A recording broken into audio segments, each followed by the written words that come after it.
أعوذ بالله من الشيطان الرجيم. بسم الله الرحمن الرحيم. يا أيها الناس قد جاءتكم موعظة من ربكم وشفاء لما في الصدور وهدى ورحمة للمؤمنين.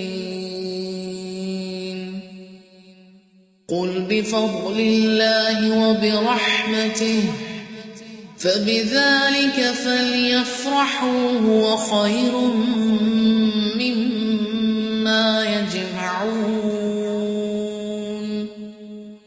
قل أرأيتم ما أنزل الله لكم من رزق فجعلتم منه حراما وحلالا قل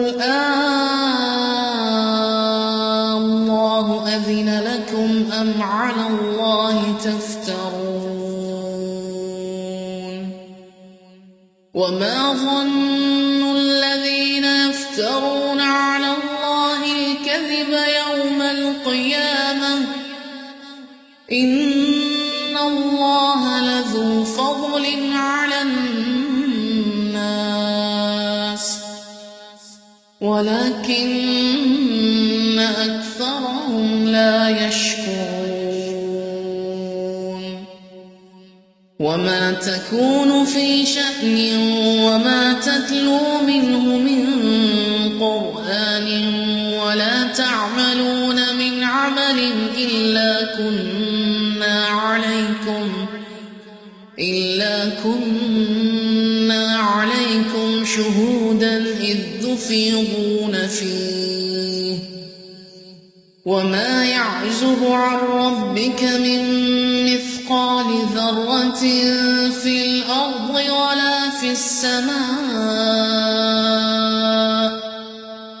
ولا أصغر من ذلك ولا أكبر إلا في كتاب مبين.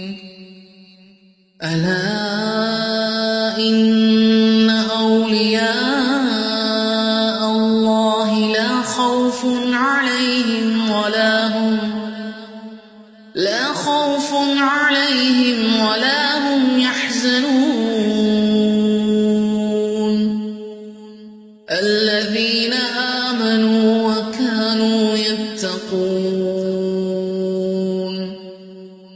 لهم البشرى في الحياة الدنيا وفي الآخرة لا تبديل لكلمات الله